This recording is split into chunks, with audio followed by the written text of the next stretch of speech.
Hello students.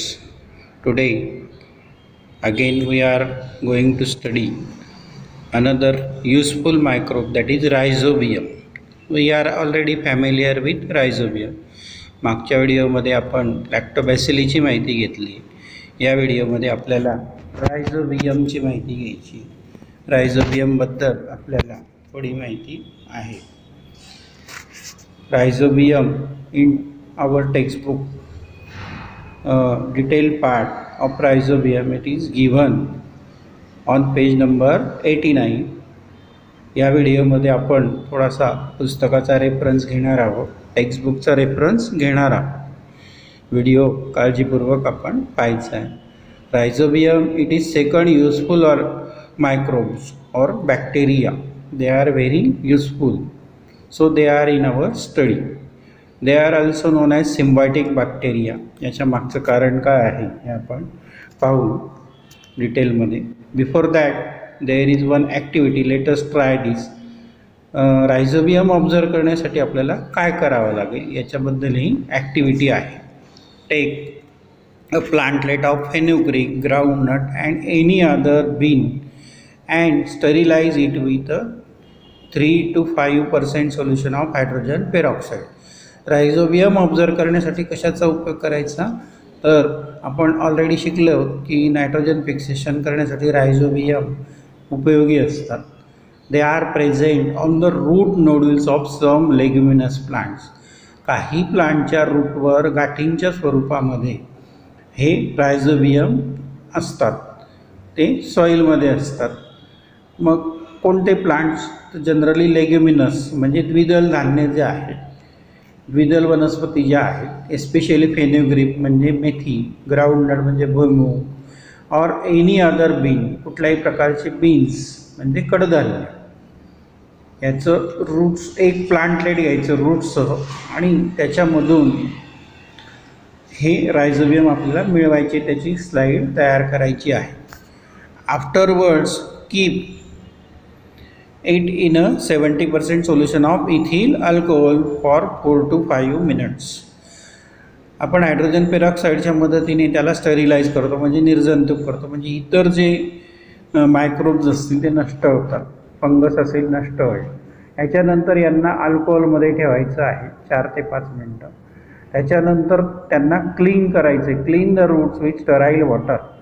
Sterile water घ्यायचं, निर्जंतुक केलेलं पाणी जे आहे, एस्पेशली डिस्टिल वॉटर, त्याचा वापर करायचा.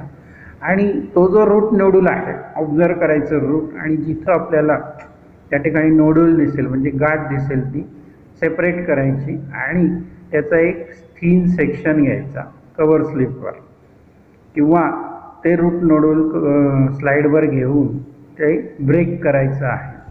Select good section and place it in a solution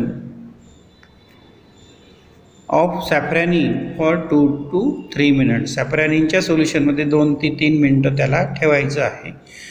place the stain section on a glass slide.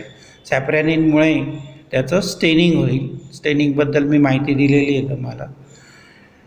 आणि ग्लास स्लाईडवर ठेवल्यानंतर त्या सेक्शनवर कवर स्लिप ठेवायची. काचेचा छोटा तुकडा जो असतो तो त्याच्या मदतीने cover it with a cover slip and observe it under the compound microscope. आणि ही स्लाईड जी आहे ती कंपाऊंड मायक्रोस्कोपच्या खाली ऑब्झर्व करायची आहे.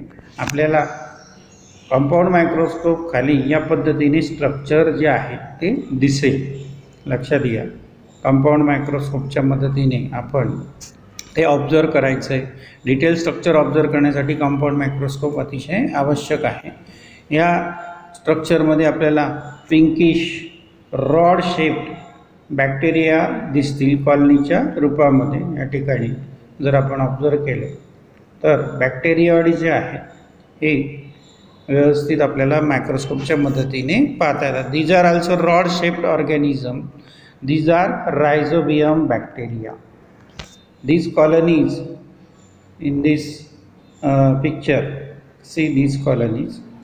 In this picture we can clearly observe these colonies. Here there is a colony of rhizobium. Also root nodule, it is a section of root. So there are different cells, they are shown in this figure, they are conducting tissues in the root nodules. Through conducting tissues, these bacteria, they absorb food and nutrition from inner part of that root. नंतर वरच्या बाजूला हा infected hair आहे, याच्यामुळे इतर ऑर्गॅनिझम्सचं infection त्याला होऊ शकतं किंवा याच्यामार्फत तो मध्ये एंट्री करू शकतो बॅक्टेरिया, आणि इथं सेल डिव्हिजन होऊन हळूहळू त्याची कॉलनी तयार होते. त्या कॉलनीलाच बॅक्टेरियाइड असं म्हटलं जातं. या पद्धतीने रूट नोडूल तयार होतो आणि त्याचं ऑब्झर्वेशन आपण करू शकतो.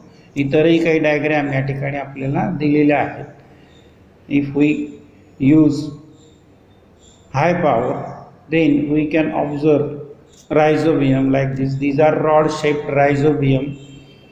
Then by cell division they are multiplied. Cell division ने त्यांची संख्या वाढते. Then these are root nodules. These are root nodules of soybean plants. हे सेपरेट करायचे, त्याचा सेक्शन घ्यायचा आणि या पद्धतीने स्लाइड तयार करायची. In this manner we can observe this rhizobiums. Note that we had to search for the root nodules of leguminous plants to obtain this bacteria. Rhizobium मिळवण्यासाठी आपल्याला लेग्युमिनस प्लांट्सच्या रूट्सचा वापर करायचा आहे. म्हणून शेतामध्ये किंवा ज्या ठिकाणी लेग्युमिनस प्लांट्सची लागवड केली असेल अशा ठिकाणी ग्राउंडनट, मेथी किंवा फेनुग्रीक यांच्यासारख्या वनस्पतींचा वापर केला जातो. Are the rhizobium bacilli useful to these plants or harmful. मग ज्या प्लांट्सच्या रूटवर रायझोबियम आढळून येतात त्यांच्यासाठी ते हार्मफुल आहेत का युजफुल आहे? Definitely the answer is useful organisms. Rhizobium are also bacilli because they are rod shape and they are very useful to these plants, leguminous plants. How they are useful? We are already studied about nitrogen fixation. Nitrogen fixation बद्दल आपण already शिकलो आहोत. Rhizobium they perform the function of nitrogen fixation. Atmospheric nitrogen ते absorb करतात आणि त्याचं रूपांतर त्याच्या कंपाऊंड्समध्ये करून ते जमिनीमध्ये उपलब्ध होतं आणि प्लांट्सला ते अतिशय उपयोगी असतं. खतांच्या स्वरूपामध्ये ते किंवा nitrogenous compounds they are absorbed by roots of these plants. So we can say that rhizobium they are very useful for nitrogen fixation. What is the role and importance of rhizobium? This is very important part of this chapter or this topic. Role and importance of rhizobium. Already आपण पाहिलं की ते nitrogen fixation घडवून आणतात. See here rhizobia. Rhizobia plural आहे, rhizobium singular आहे. Rhizobia living in the root nodules supply nitrates and nitrites and also amino acids to that plant. Rhizobia आहे atmospheric नायट्रोजनचं रूपांतर नायट्रेट्स आणि नायट्राइट्समध्ये करतात आणि त्याच्यातनं प्रोटीन्स तयार होतात. These are simple amino acids आणि हे प्लांट्सला मिळतात. Then second important use or role that is they exchange and get energy in the form of carbohydrates from it. मग रायझोबियमला फायदा काय होतो? रूट नोडल्सवर ते ग्रो होतात. याचं कारण त्या प्लांटकडून रायझोबियम्सना एनर्जी मिळते. There is a exchange of energy in the form of carbohydrates आणि दोघांना फायदा होतो. त्या plant it is known as host plant and rhizobium they are guest on these plants. So they are both are beneficial to each other. दोघांचा एकमेकांना फायदा होतो. मग ही जी रिलेशनशिप आहे नेचरमध्ये याला म्हणतात सिम्बायोसिस ऑर सिम्बायोटिक असोसिएशन. म्हणून गिव रिझन्समध्ये हा भाग तुम्हाला येऊ शकतो. Rhizobium they R mutually beneficial. Rhizobium and leguminous plants they are mutually beneficial to each other. This is a relationship and it is called symbiosis. मग प्रश्न येऊ शकतो what is symbiosis or symbiotic association. Then second important factor is that rhizobia produce nitrogenous compounds from atmospheric nitrogen. Atmospheric nitrogenचं रूपांतर नायट्रोजिनस कंपाऊंड्समध्ये रायझोबिया करतात आणि या प्रोसेसला आपण नायट्रोजन फिक्सेशन म्हणतो. म्हणून ते जर सॉईलमध्ये मोठ्या प्रमाणात असतील तर त्याचा फायदा हा लेग्युमिनस प्लांट्सना होतो. They need leguminous plants like beans, sweet pea, then soybean, etc. These plants, they are known as host plants. Beans pulses are rich in proteins due to compounds. Why? Due to nitrogenous compounds which are converted by rhizobia. म्हणून beans आणि pulses हा आपल्यासाठी प्रोटीन्सचा rich स्रोत आहे, rich source आहे. लक्षात घ्या. Beans and pulses are rich in proteins due to nitrogenous compounds made available by rhizobia. This may be asked for give reasons. Give reasons साठी हे जे वाक्य आहे हे येऊ शकतं. पुन्हा एकदा नीट लक्षात घ्या. Beans and pulses are rich in proteins compounds made available by rhizobium. We can give explanation of this.